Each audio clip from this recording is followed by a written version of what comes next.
Hello everyone, welcome in my inorganic chemistry class. Students, आज हम आपको बताने वाले हैं आइडियल सॉल्यूशन के बारे में। हम सॉल्यूशन पढ़ रहे थे जिसमें हमने आपको राउल्ट्स लॉ बता दिया था और राउल्ट्स लॉ का ग्राफ भी हम आपको पहले से ही बता चुके थे। तो स्टूडेंट्स, आज हम आइडियल सॉल्यूशन के बारे में पढ़ रहे हैं कि आइडियल सॉल्यूशन होते क्या हैं, किसे कहते हैं आइडियल सॉल्यूशन।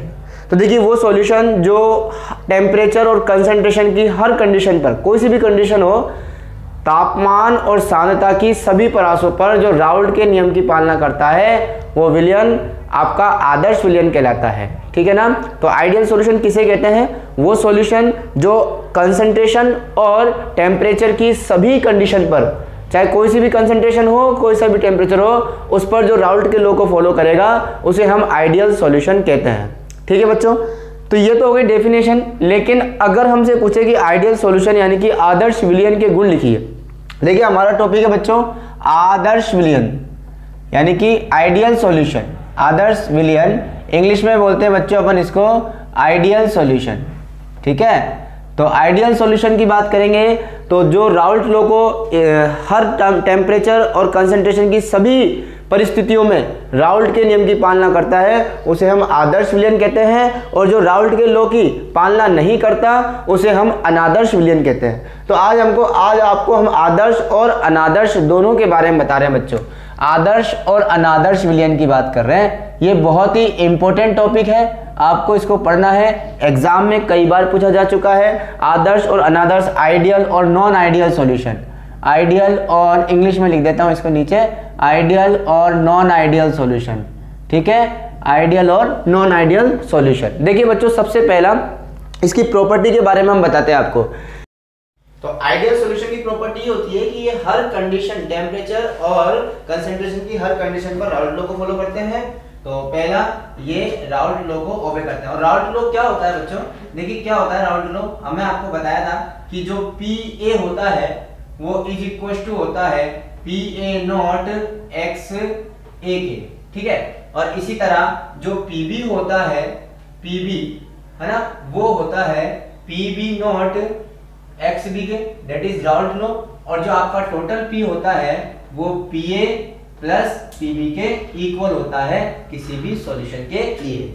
यही तो था राउल्ट लॉ। राउल्ट लॉ था कि किसी भी कंपोनेंट का जो पार्शियल प्रेशर होता है मिक्सचर के अंदर, ठीक है ना, मिक्सचर में किसी भी कंपोनेंट का जो पार्शियल प्रेशर होता है, आंशिक दाब होता है, वो उसके मोल फ्रैक्शन के डायरेक्टली प्रोपोर्शनल होता है, समानुपाती होता है। और समानुपाती हटा था तो इक्वल और ये साइन आया था, इक्वल और एक कांस्टेंट आया था पी ए नॉट। इसी तरह यहाँ भी इक्वल और पी बी नॉट आया था कांस्टेंट। तो बच्चों ये राउल्ट लॉ है। ठीक है। तो जो आइडियल सॉल्यूशन होते हैं वो टेम्परेचर और कंसंट्रेशन की सभी परासों पर, सभी रेंज पर राउल्ट लॉ को फॉलो करते हैं, आइडियल सॉल्यूशन। जबकि नॉन आइडियल की बात करें तो P A is not equal to आ जाएगा P A naught X A के, यानी कि ये राउल्ट लॉ को फॉलो नहीं करते। इसी तरह P B is not equal to आ जाएगा बच्चों P B naught X B के। ठीक है ना, यानी कि ये राउल्ट लॉ को फॉलो नहीं करते। जब राउल्ट लॉ को फॉलो नहीं करते, ये पूरा इसके इक्वल नहीं है, ये इसके इक्वल नहीं है, तो हम ये कह सकते हैं कि P A plus P B भी पी के इक्वल नहीं आएगा। तो P is not equal to P A plus P B. अब बच्चों बात करते हैं सेकंड प्रॉपर्टी। ये तो थी फर्स्ट प्रॉपर्टी। सेकंड, कि जो आइडियल सॉल्यूशन होते हैं उनमें सॉल्यूशन के से पहले का जो वॉल्यूम होता है, टोटल वॉल्यूम, सॉल्यूशन बनने से पहले जो टोटल वॉल्यूम होता है सॉल्यूशन बनने के बाद टोटल वॉल्यूम के बराबर होता है। यानी कि विलयन बनने से पहले आयतन और विलयन बनने के बाद जो आयतन होता है वो हमेशा बराबर होता है। फाइनल आयतन और इनिशियल आयतन, ठीक है ना, फाइनल वॉल्यूम और इनिशियल वॉल्यूम इक्वल होता है। यानी कि V F is equal to आएगा V I, V final is equal to V initial. जब फाइनल और इनिशियल इक्वल है तो V final minus V initial, जिसे हम कहते हैं चेंज मिक्सचर का जो वॉल्यूम है ना, तो change in volume of mixture is equal to V final minus V initial और इज इक्वल टू 0। ये कितना आएगा बच्चों?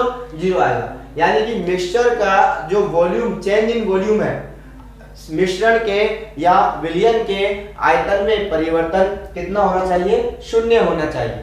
विलयन के आयतन में परिवर्तन यदि शून्य है तो वो आइडियल होगा, और यदि शून्य यानी कि जीरो नहीं है तो वहां कंडीशन आएगी V final is not equal to V initial. तो हम ये कह सकते हैं कि delta V mixture is not equal to zero, यानी कि यहाँ पर V मिक्सचर का यानी कि change in volume is not equal to zero. यहाँ पर आयतन में परिवर्तन शून्य नहीं होता है और इसमें आयतन में परिवर्तन शून्य होना चाहिए, जब तो आइडियल सॉल्यूशन है, अगर नहीं होता है तो वो अनआइडियल सॉल्यूशन है, नॉन आइडियल सॉल्यूशन है। तीसरा देखिए एंथैल्पी, यानी कि सॉल्यूशन की जो एंथैल्पी है, change in enthalpy of solution, तो मिक्सचर की जो एंथैल्पी चेंज है डेल्टा H, इसे कहते हैं change in enthalpy, should be zero, यानी कि डेल्टा H एंथैल्पी में परिवर्तन ये भी आइडियल सॉल्यूशन के लिए क्या होता है, जीरो होता है, और नॉन आइडियल में is not equal to zero. तो del H of mixture is not equal to zero, ठीक है। यानी कि सॉल्यूशन बनने से पहले एंथैल्पी और सॉल्यूशन बनने के बाद एंथैल्पी जो होगी वो क्या आएगी, इक्वल आएगी, यानी कि चेंज इन एंथैल्पी जो आएगी वो यानी कि एंथैल्पी में परिवर्तन जीरो आएगा। किसके लिए बच्चों, आइडियल सॉल्यूशन के लिए, और जीरो अगर नहीं आता है तो वो नॉन आइडियल सॉल्यूशन होगा। तो बच्चों ये तीसरी कंडीशन आपके पास है, ये पहला डिफरेंस, ये दूसरा डिफरेंस, ये तीसरा डिफरेंस, डिफरेंस नंबर 4। चौथा डिफरेंस क्या है, देखिए बच्चों हम सब जानते हैं कि ये पार्टिकल है, मान लो ये A कंपोनेंट है, ये B कंपोनेंट है, A के अंदर बहुत सारे A के पार्टिकल है जो आपस में इंटरेक्शन कर रहे हैं, अंतर परस्पर आंतरिक क्रिया कर रहे हैं, अंतराणविक क्रिया हो रही है इनमें, है ना, इंटरनल इनके अंदर क्या हो रही है, एक तरह से इंटरेक्शन हो रहा है, A इंटरेक्शन, और इनके अंदर जो इंटरेक्शन होगा वो B होगा। लेकिन जब मैंने दोनों को मिला लिया तो दोनों को मिलाने के बाद बनता है AB, तो इन दोनों के बीच में भी इंटरेक्शन होगा A के पार्टिकल और B के पार्टिकल में, इसे बोलते हैं पारस्परिक क्रिया। AA पारस्परिक क्रिया, BB पारस्परिक क्रिया, B के एटम के साथ पारस्परिक क्रिया कर रहे थे जब उनको नहीं मिलाया था, A के एटम A के साथ पारस्परिक क्रिया कर रहे थे, ठीक है ना, इंटरेक्शन कर रहे थे एक दूसरे से। तो जब इन दोनों का जो टोटल इंटरेक्शन है वो इन A इंटरेक्शन के यानी कि सॉल्यूशन के इंटरेक्शन के इक्वल आना चाहिए। तो देखो ये तो हो जाएगा आइडियल सॉल्यूशन, और अगर ये इंटरेक्शन इक्वल नहीं आया तो वो नॉन आइडियल सॉल्यूशन। मैं समझा देता हूं कि interaction of AA and interaction of BB, the sum of interaction of AA and BB, यानी कि AA अंतराणविक क्रिया, BB अंतराणविक क्रिया का योग AB अंतराणविक क्रिया के बराबर होना चाहिए। इंटरेक्शन बोलते हैं इसको, इंटरेक्शन, ठीक है ना, A इंटरेक्शन BB इंटरेक्शन का जो सम है, ठीक है ना, A इंटरेक्शन और BB इंटरेक्शन का जो टोटल योग है वो AB इंटरेक्शन के इक्वल आना चाहिए। अगर ऐसा होता है तो वो सॉल्यूशन आइडियल होगा, और अगर ऐसा नहीं होता है यानी कि इसके अंदर जो आपका AA इंटरेक्शन होता है और BB इंटरेक्शन होता है वो इज नॉट इक्वल टू होता है AB इंटरेक्शन की। अंडरस्टैंड? तो बच्चों ये 4 डिफरेंस है। अब आइडियल सॉल्यूशन की पहचान कैसे करेंगे सर? डायरेक्ट आपको आ गया कि which one is ideal solution. तो इसके लिए देखा जाता है बच्चों फिजिकल और केमिकल प्रॉपर्टी, यानी कि जो आइडियल सॉल्यूशन होते हैं उनकी फिजिकल और केमिकल प्रॉपर्टी ऑलमोस्ट सेम होती है। तो अगर सॉल्यूट और सॉल्वेंट दोनों की फिजिकल और केमिकल प्रॉपर्टी ऑलमोस्ट सेम है तो वो आइडियल सॉल्यूशन होंगे, और जिनकी फिजिकल केमिकल प्रॉपर्टी सॉलिड और सॉल्वेंट की सेम नहीं होती तो वो नॉन आइडियल सॉल्यूशन बनाते हैं।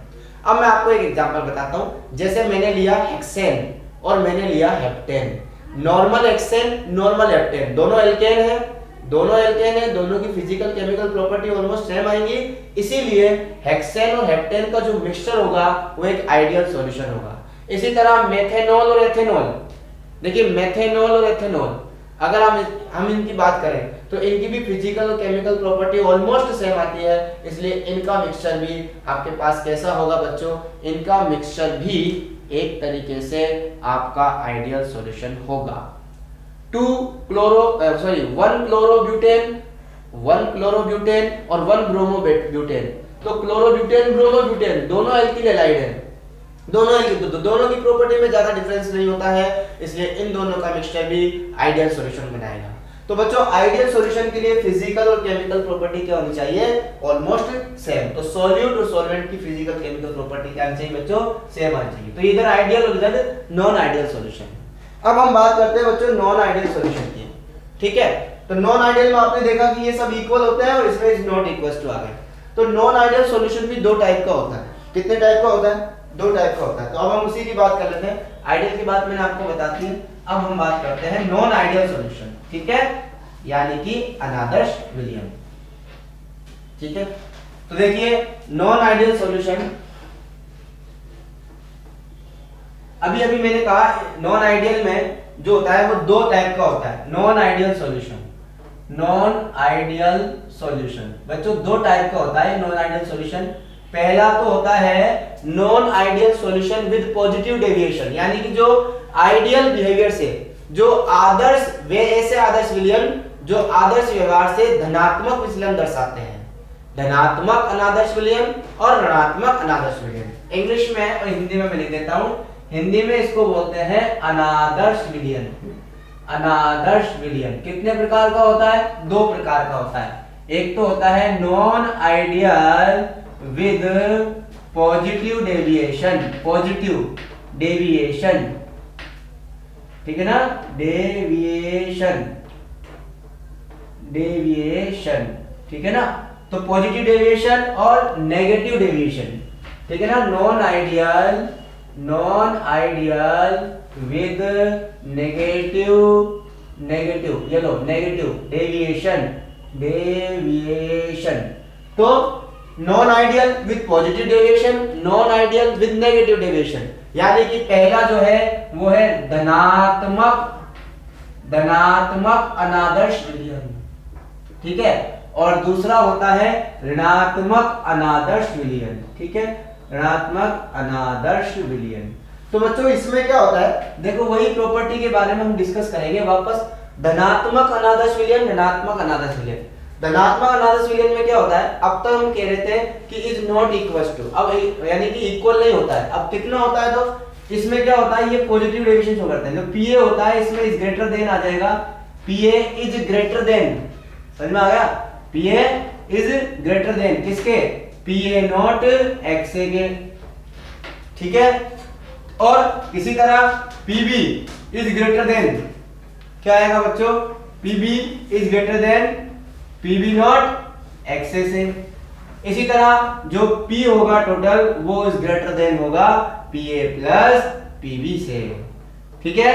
तो ओरिजिनल पीए और पीबी से ज्यादा ऑब्टेन होगा आपको पी सॉल्यूशन। तो ये पॉजिटिव डेविएशन शो करते हैं, ये इसका मतलब ग्रेटर देन, इसमें सारी चीज ग्रेटर देन आएगी और इसमें सब लेस देन आएंगे, अंडरस्टैंड। धनात्मक अनादर्श विलयन में सारे के सारे कैसे आएंगे, ग्रेटर देन, और इसमें सारे सारे कैसे आएंगे, लेस देन। तो चलो पहली कंडीशन कि ये राउंड के नियम से धनात्मक विचलन दर्शाते हैं। दूसरा, अगर हम बात करें change in volume mixture V, ये ज्यादा होता है, ठीक है ना, किससे, जीरो से। अब तक क्या था, जीरो के इक्वल था, और अनादर्श में जीरो के इक्वल नहीं था। जब नहीं था तो कितना था, जो सॉल्यूशन का जो वॉल्यूम चेंज है, यानी कि आयतन में परिवर्तन, विलयन के आयतन में परिवर्तन जो होता है वो शून्य से अधिक होता है तो धनात्मक अनादर्श विलयन, और शून्य से कम होगा तो ऋणात्मक अनादर्श विलयन। इसी तरह change in enthalpy V mixture, mix का मतलब होता है मिक्सचर, मिश्रण, मिश्रण की एंथैल्पी में चेंज वो भी अधिक होता है, किससे, जीरो से। जीरो से अधिक है, इट मींस मिश्रण कैसा होगा, देखो जीरो से अधिक होता है तो डेल्टा H पॉजिटिव होता है, और डेल्टा H पॉजिटिव होता है तो प्रोसेस होती है एंडोथर्मिक। कौन सी होती है बच्चों, एंडोथर्मिक, यानी कि ऊष्मा शोषी, हिंदी में बोलते हैं ऊष्मा शोषी, ठीक है। इधर लास्ट जो AA इंटरेक्शन यानी कि AB जो इंटरेक्शन होगा वो अधिक होगा, किससे, AA interaction plus BB interaction से। तो ये चीज आपको ध्यान रखनी है बच्चों, ये आइडियल सॉल्यूशन के लिए है। अब यहाँ अपन ने ग्रेटर देन के साइन लगाए हैं, इसमें लेस देन के साइन लग जाएंगे, यानी कि इसके लिए PA लेस देन होगा, P A naught X A से, इसी तरह पी बी लेस देन होगा P B naught X B से, इसी तरह पी टोटल जो पी आएगा वो लेस देन हो जाएगा किससे बच्चों, लेस देन आ जाएगा P A X A plus P B naught X B से, ठीक है ना। इसी प्रकार यहाँ पर दूसरा बात करें तो delta V delta mixture V, ठीक है ना। तो चेंज इन वॉल्यूम, मिक्सचर का जो वॉल्यूम चेंज आएगा वो लेस देन होगा 0 से। इसी तरह चेंज मिक्सचर एंथैल्पी, ठीक है ना, एंथैल्पी में मिश्रण की एंथैल्पी परिवर्तन ये भी लेस देन आएगा 0 से, लेस देन, ठीक है। इसी तरह इंटरेक्शन ए बी इंटरेक्शन जो होगा वो लेस देन होगा A A interaction plus B B interaction. तो ये पॉजिटिव डेविएशन वाले, ये नेगेटिव डेविएशन वाले। अब हम इसके ग्राफ की चर्चा करते हैं। ग्राफ कैसा होगा धनात्मक अनादर्श विलयनों के लिए और ऋणात्मक अनादर्श विलयनों के लिए। बच्चों आप सब जानते हैं आदर्श विलयन का ग्राफ कैसा होता है। आदर्श विलयन का ग्राफ मैंने आपको सिखाया था, और इसके बाद हम अगर आदर्श विलयन का ग्राफ ढंग से बनाना सीख गए, मैं बीच में आदर्श का बना देता हूँ। आदर्श विलयन का ग्राफ मैं फिर से बना रहा हूँ जो मैंने कल की क्लास में आपको बताया था। ये देखिए छोटा सा ग्राफ मैं आपको बना देता हूँ, इस ग्राफ में दोनों का बता दूंगा। ये आपका ग्राफ हुआ था बच्चों, ये आपका ग्राफ था, याद है आपको, ये ग्राफ था, यहाँ पी ए नोड था, ठीक है, यहाँ पी बी नोड था, यहाँ आपके पास एक्स बी बराबर 0, एक्स बी बराबर 1, एक्स ए बराबर 0, एक्स ए बराबर 1। जो मैं कह रहा हूँ वो लिखना है, बुक में थोड़ा सा गलत दे रखा है।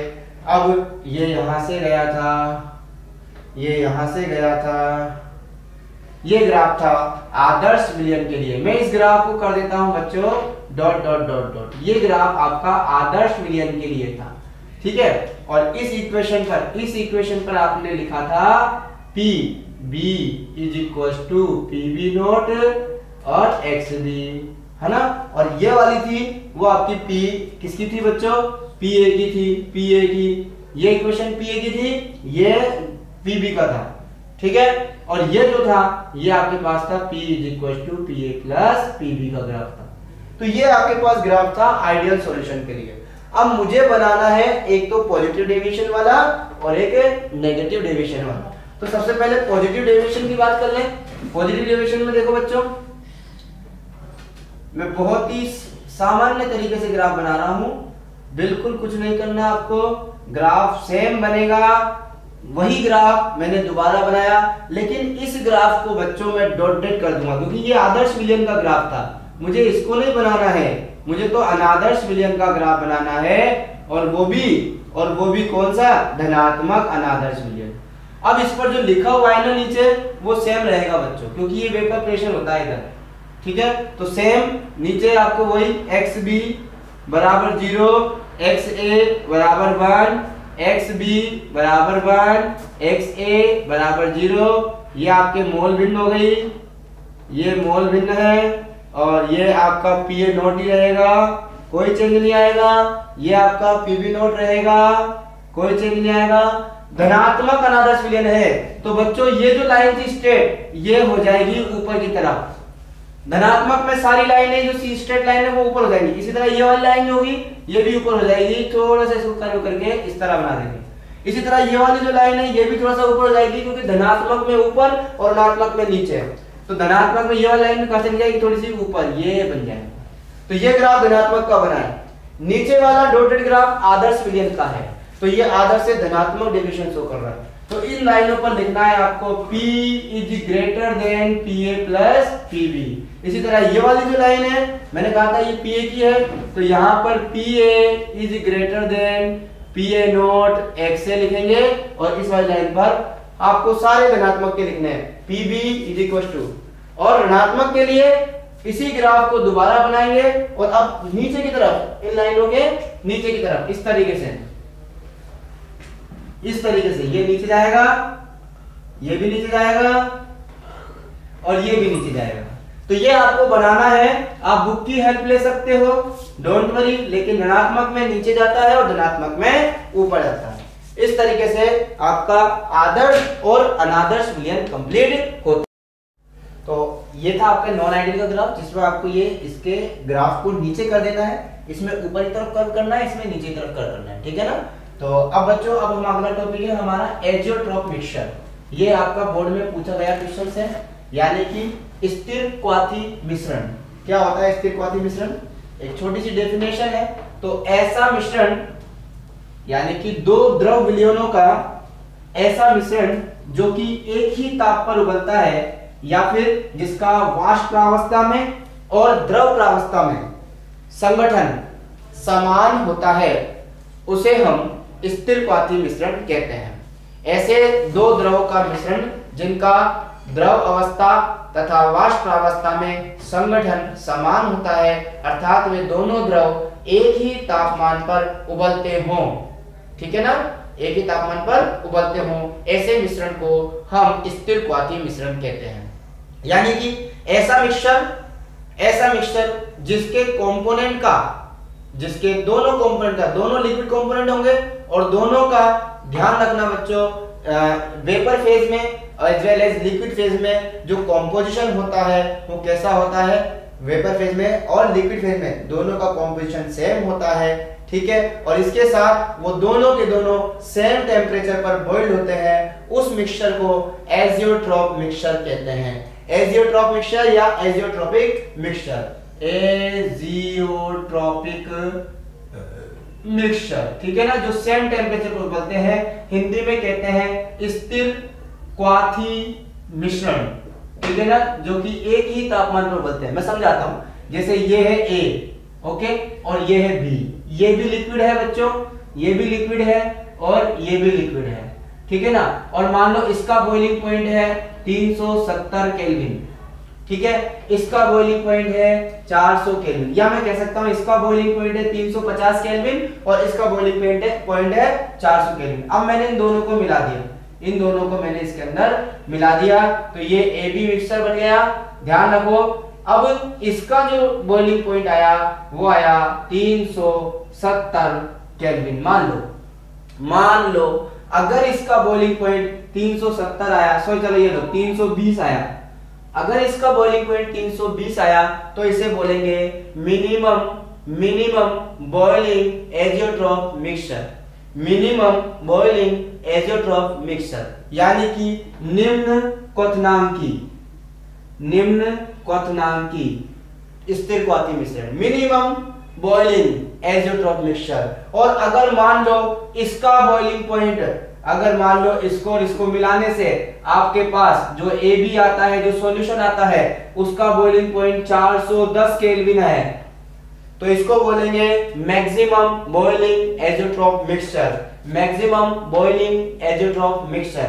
बच्चों हमेशा याद रखो कि अगर आपके मिक्सचर का, आपके मिश्रण का क्वथनांक यानी कि बॉइलिंग पॉइंट दोनों में से जिसका क्वथनांक ज्यादा है, उससे भी अगर आपको ज्यादा ऑब्टेन होता है तो इसे बोलेंगे अधिकतम क्वथनांकी, ठीक है ना, अधिकतम maximum boiling azeotrope mixture, this is the minimum boiling age, क्योंकि इसका जो बॉइलिंग पॉइंट आया है वो इसके कंपोनेंट के सबसे कम बॉइलिंग पॉइंट वाले से भी कम है, अंडरस्टैंड। तो ऐसा लिक्विड सॉल्यूशन जिसका जो बॉइलिंग पॉइंट है वो उसके कंपोनेंट के बॉइलिंग पॉइंट से भी कम आता है, उसे कहते हैं मिनिमम, और जिसका ज्यादा आता है उसे कहते हैं मैक्सिमम।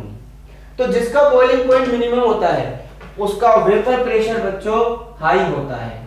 तो minimum boiling point, high vapour pressure, यानी कि अधिकतम वाष्पदाबी और निम्नतम क्वथनांकी। इसका अधिकतम क्वथनांकी, निम्नतम वाष्पदाबी, और इसका वेपर प्रेशर लो होगा। दूसरी बात, ये जो आपके अधिकतम क्वथनांकी होते हैं, जिनका क्वथनांक अधिक होता है, ये सारे के सारे पॉजिटिव डेविएशन शो करते हैं, यानी कि ये सारे के सारे वो अनादर्श विलयन होते हैं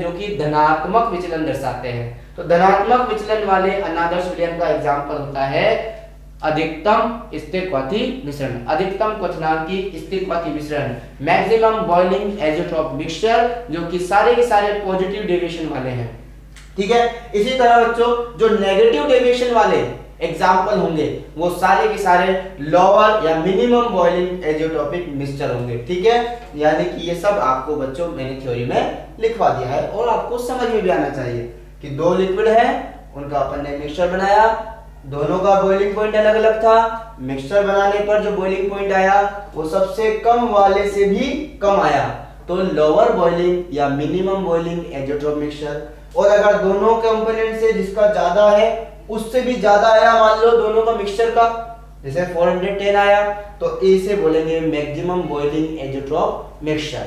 ठीक है, जिसका बॉइलिंग निम्न होता है, कम होता है, मिनिमम होता है, उसका वेपर प्रेशर हाई होता है। जिसका बॉइलिंग पॉइंट मैक्सिमम होता है, जिस एजेट्रोप मिक्सचर का बॉइलिंग पॉइंट मैक्सिमम होगा, उसका वेपर प्रेशर लो होगा। मैक्सिमम बॉइलिंग एजेट्रोप मिक्सचर के एग्जांपल पॉजिटिव डेविएशन वाले एग्जांपल होंगे और इसके एग्जांपल नेगेटिव डेविएशन वाले एग्जांपल होंगे। तो बच्चों एग्जांपल से भी नीट बोर्ड में क्वेश्चन आ जाते हैं और साथ के साथ बोर्ड में भी आ जाते हैं, तो आपको ध्यान रखना है। ठीक है बच्चों, अब हम अगला पढ़ते हैं कॉलिगेटिव प्रॉपर्टी। ठीक है ना, कॉलिगेटिव प्रॉपर्टी यानी कि अणुसंख्यक गुणधर्म। बच्चों अणुसंख्यक गुणधर्म क्या होता है देखिए,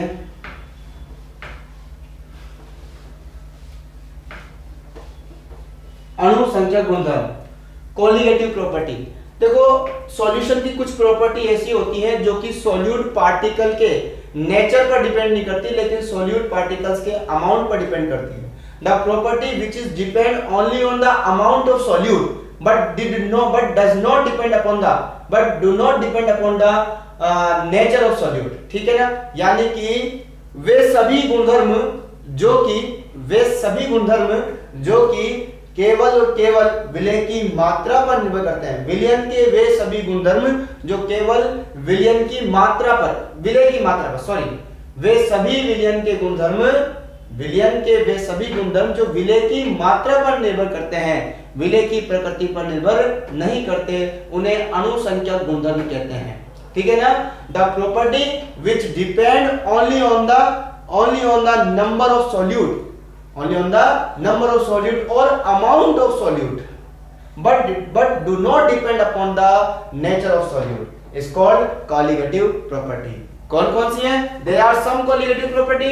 फर्स्ट पहली जो colligative property है वो है वाष्प दाब में अवनमन, वाष्प दाब में आपेक्षिक अवनमन, दैट इज आपेक्षिक अवनमन।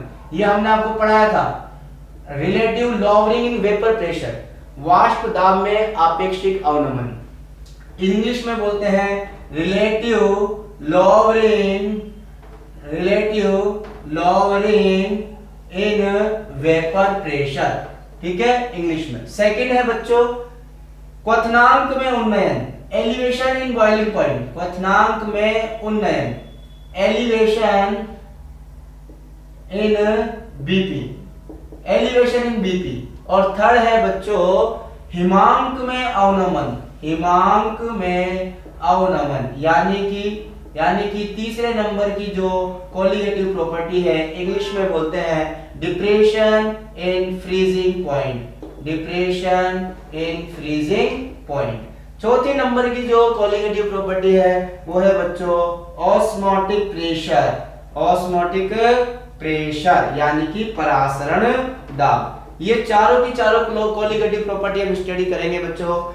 आपको अगर ध्यान हो, अगर आपको पता हो तो हमने राउल्ट लॉ पढ़ा था वोलेटाइल सॉल्यूट के लिए और राउल्ट लॉ पढ़ा था नॉन वोलेटाइल सॉल्यूट के लिए। तो लास्ट में जब मैंने नॉन वोलेटाइल सॉल्यूट निकाला था तो वहां पर आया था कि XB is equals to PA0 minus PS upon PA0। This is the relative lowering in vapour pressure. ये ऊपर वाली जो टर्म थी केवल ये तो होती है लॉवरिंग इन वेपर प्रेशर, और नीचे वाली में जब हम इस प्योर सॉल्वेंट के वेपर प्रेशर का इसमें भाग लगा देते हैं, डिवाइड कर देते हैं, तो रिलेटिव लॉवरिंग वेपर प्रेशर आ जाता है। तो according to Raoult's law the relative lowering of vapour pressure is equals to the mole fraction of the solid particles. ठीक है ना, मोल फ्रैक्शन ऑफ सॉल्यूट।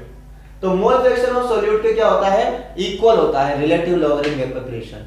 तो ये तो हम पहले से ही निकाल चुके हैं बच्चों, लेकिन फिर भी मैं एक बार आपको बता दूंगा, डोंट वरी। फिलहाल हम आपको इनके बारे में नेक्स्ट क्लास में पढ़ाएंगे, इन सारी प्रॉपर्टी के बारे में हम आपको नेक्स्ट क्लास में पढ़ाएंगे। तो मिलते हैं बच्चों आपको हम नेक्स्ट क्लास में कॉलिगेटिव प्रॉपर्टी के साथ, नए वीडियो के साथ। Thank you so much, goodbye and take care.